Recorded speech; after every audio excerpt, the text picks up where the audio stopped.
You guys dislike the white man. Do we dislike? No, the law says thou shalt not abhor an Edomite. We know what the evil he's done. God said he hates them. God hates them. We have to work with them. We're on a plane with them coming here. We got to do business with them. But we know the truth.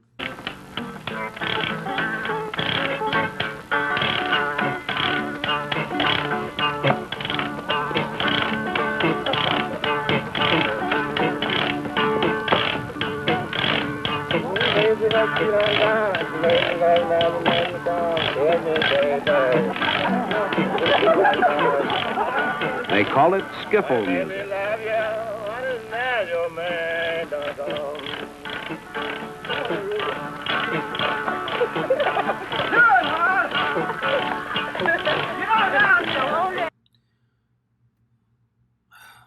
First and foremost, I want to say, Call Halal Yahweh Ba'Shem Yahweh Shah Ba'Shem Rakah Kodash. I send double honors to the apostles and elders of Great Millstone. I send much peace, love, and salutation to you brothers and sisters out there pushing the word sincerity and truth. This is the brother Ariala. And man, bro, this is what happens when you get corporatized. This is what happens when you get gifts from your enemy. This is what happens when you have to remain politically correct to preserve your organization, because you've basically taken deals with Babylon the Great. And so you got to be mindful of how you speak, you know. This right here is a perfect example of a corporate Israelite group. That statement right there. And, you know, we have to, the amount of buck dancing that we see come out of this organization is disgusting. You know, the amount of buck dancing and just willingness to go along to get along inside this society and justify Western mindset and ideology is absolutely disgusting. Okay? We have to ride with them and we share water, the water hole with them. It's buck dancing. It's disgusting, man. Here in the book of Ecclesiasticus, chapter 20, verse 29, it says, "Presents and gifts blind the eyes of the wise, and stop up his mouth that he cannot reprove." Okay?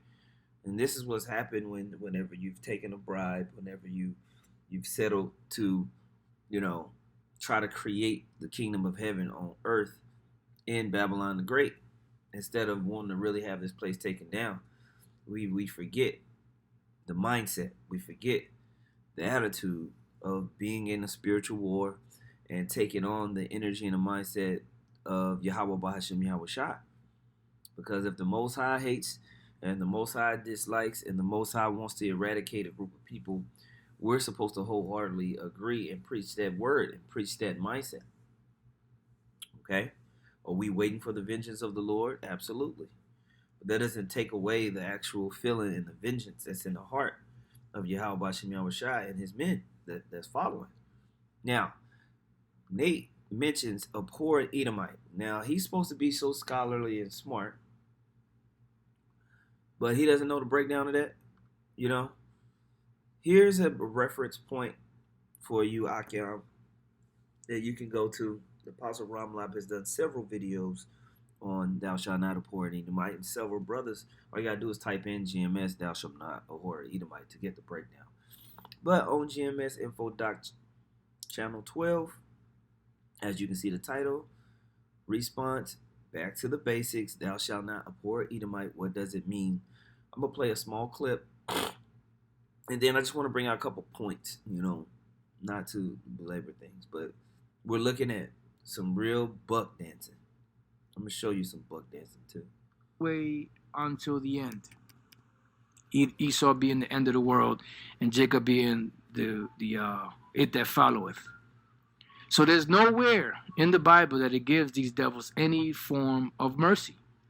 Now you can see I actually had Isaiah 34 pulled up. I'm not going to read it. Speaking about how he's going to bathe his sword in heaven against Idumea, the people of his curse. If Idumea, which is the a way of saying Edom, is the people of his curse, and he has a perpetual curse against them. And what type of mindset do you think you're supposed to have for Edom, who's ruling? And also, they mention here Isaiah 63, where it talks about how the Lord has the vengeance in His heart because He's so ready to execute judgment upon the heathens, especially Edom. Oh well, God hates them, but we share rides with them. The just buck dancing. Oh, it's disgusting. So what is this speaking about in Deuteronomy 23 and 7? Seeing that it's affording mercy towards this particular individual, which are not the Edomites. They're really the Syrians. And when you understand, the narrative of the Bible, you understand the history of the... And for you IUIC members that's sneaking over here watching the videos, yes, over here we do read the Hebrew, go into the Hebrew, look up words. They refrain to allow you guys to do that, but over here we're allowed to do that. The Bible, you understand how Abraham, who was the son of Terah, had two other brothers, one named Haran, the other one named Nahor. Haran died, I believe he died in the land of their nativity. And when they went to Syria, that particular land, Haran was named after their brother. Now I don't remember if he actually died in Ur or if he died in this land here. And they named it after his brother, Haran. All right? So there were descendants there of this particular man, Haran. And Abraham had descendants there in that land known as Syria. This is why when Jacob came of age, where did they send him to? Well, actually, Isaac. Where did Isaac get his wife from? He got his wife from that region. Where did Jacob get his wife from, or his wives from? He got them from the same region, because that was the place where Abraham's kin was. That was the line that the Most High wanted to be the brides, so to speak, of Abraham's son Isaac and his grandson Jacob. Okay, so when we look up this word, thou shalt not abhor an Edomite, the word abhor does not mean hate, it means to avoid. We look up the word Edomite. The word there says Adamaya, which down here it says Adawamya, but it's not Adawamya, because Esau's name is not Adama or Adamya. It's Adawam or Adawamya.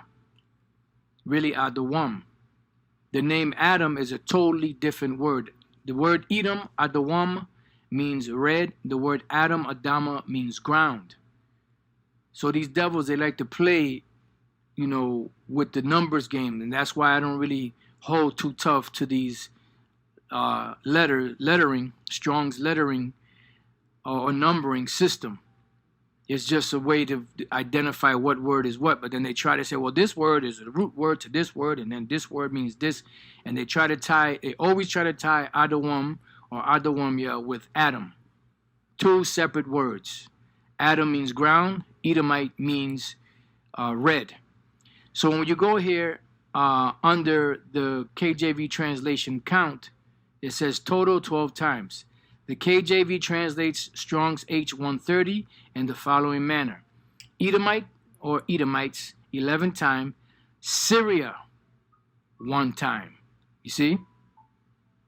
And this is what should be there. The word Syria or Syrian should have been what should have been there. So thou shalt not abhor a Syrian, because he is thy brother. All right? When we jump down, it says Edomite there. And we come down here to the Strong's definition. It says Adamaya, or Edomi, or fully Adawamya, patronymic from H123, CH726, an Edomite or descendant from or inhabitant of Edom, Edomite. Now, in most cases where you see the number, this number here, H123, it's talking about the actual Edomites, like in the case of what was that name of that Edomite devil? The Lord raised up an adversary to Solomon. I don't remember. It was Hadad, the Edomite, or something like that. I forget his name. But in that case, that was an actual Edomite. But in the case of Deuteronomy 23:7, it was not talking about an Edomite. It was talking about a Syrian, H726. When you go to H726, right here it says Arawumya or Arum. This is where you get the term or word Arum. It says a clerical error for Adamaya, H130. Right, because there was a point in there where this was an actual error. All right, and that error happened. So, the apostle goes and further breaks it down how there's a clerical error in this place where when you go back and read Deuteronomy, that 23rd chapter, it's talking about Aram, and it makes way more sense when you read it. And, the apostle goes through that, and then here's another video, so old school video, but GMS Houston, Texas has it re-uploaded. It's good stuff. Proper understanding of Deuteronomy 23:7, Horeb Edomite, and it's another video of the apostle of breaking this down. Great references for you brothers to go and study and take notes if you need to. But what I want to do is just simply talk about what did the Most High say. When you reread Romans 9 and 13, and this is a reference going back to the book of Malachi. It says, as it is written, Jacob have I loved, but Esau have I hated. Okay? And that's because the Most High wants to. Point blank, period. And we just simply fall in line. And when you look at the legacy of Jacob versus Esau, it is a legacy of hatred. It is a legacy of warfare. It is a legacy of being at odds with each other, because that's what the Most High wanted. Two manner of people, two different people, and opposing legacies that were going to clash in the last days significantly. Okay, so what type of mindset is being set up by Nate? It's a mindset of compromise. Okay. And when the Most High is not going to compromise, okay? Scripture says in Exodus chapter 17, verse 16, for he said, because the Lord have sworn that the Lord will have war with Amalek from generation to generation, okay? And when you read this prayer, when you read this, man, Amalek, which is a branch of Esau, okay, we've always wanted to put them out of remembrance, been against them, being at odds, and going to continue to be at odds against them. And that's just what the Most High prescribed. And we're supposed to be in like mindset. Okay? Ezekiel chapter 35, verse 2 says, Son of man, set thy face against Mount Seir. Set your face against Mount Seir and prophesy against it, and say unto it that thus saith the Lord power, behold, O Mount Seir, I am against thee. I will stretch out my hand against thee. I will make thee most desolate. I will lay thy cities waste. And thou shalt be desolate, and thou shalt know that I am the Lord, because thou hast had a perpetual hatred, and hast shed the blood of the children of Israel by the force of the sword, in the time of their calamity, in the time that their iniquity had an end. Therefore, as I live, saith the Lord power, I will prepare thee unto blood, and blood shall pursue thee. Since thou hast not hated blood, even blood shall pursue thee. And I will make Mount Seir most desolate, and cut off from it him that passes out, and him that returneth. The Most High is not playing. Okay? When you skip on down to the 9th verse, it says, I will make thee perpetual desolations, and thy city shall not return, and thou shalt know that I am the Lord. And we're sent to proclaimate that message of hate, that message of anger, that message of indignation, that message of recompense. Okay? Are we waiting? Absolutely. Does it mean you're going to walk outside and punch the hell out of an Edomite? No, you're going to have to wait. But you know what's up. But when you have taken the bag, you have to be careful of your words. No, we don't hate. Absolutely we do. Just like the Most High hates the Edomites. Just like Yahushua hates the Edomites, and he's got vengeance in his heart. We follow behind our leaders, which Yahweh Shem Yahushua is our leaders. They wrote the word, right? John chapter 5, verse 30 says, I can of my own self do nothing. As I hear, I judge. And my judgment is just, because I seek not my own will, but the will of the Father which hath sent me. And we're supposed to follow that same likening as Yahushua. All right? As we hear, we judge. Because it ain't our will. It's the will of Yahweh Shem Yahushua. And that will is to hate the Edomites. And they deserve to be hated. They're literally guided by the spiritual demon Satan. You don't hate that? They're guided by the spiritual demon Satan. Their workings is of the coming of the devil. You don't hate that, Nate? If you don't have a fresh hatred, you might compromise. You might say, oh, they're not that bad, and get swallowed up. John chapter 8, verse 16, it says, and if I judge, my judgment is true, for I am not alone, but I and the Father that sent me. Okay? John 20:21. Then said Yahushua to them, peace be unto you, as my Father has sent me, even so I send you. Okay? Are we not following Yahushua? Are we not being sent out by the word of Yahweh, by Hashem Yahushua? Are we not invigorated by that spirit to go and preach? What's a part of the glad tidings? A part of the glad tidings is the destruction of our enemies. That's hate. Not compromise. What we hear is compromise and buck dancing. Compromise and buck dancing.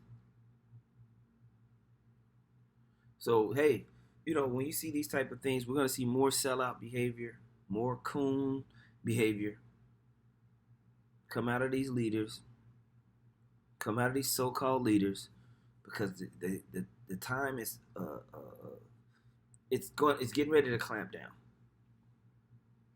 And if you're holding on to something in this world that you're afraid to lose, you mess around and compromise. You mess around and compromise, man. So I seen this and I was just like, this is disgusting behavior. Disgusting behavior. I mean, how much doctrines are these guys going to shift? But hey, we tried to told you. Anyway, with that, man, I'm saying, call halal Yahweh by Hashem, Yahweh Shai by Hashem Rakah Kodash. Double honors to the apostles and the elders of Great Millstone. Much peace, love, and salutations to you. I came out there pushing the word, sincerity, and truth. Lord willing, that was edifying. Like I said, you can go to Back to the Basics with Apostle Ramlab on his channel, GMS Info Doc Channel 12. Or you can simply type in Proper Understanding of Deuteronomy 23:7 on Abhorring the Edomite, and plenty of videos will pop up for you to study and take notes. That being said, man, shalom.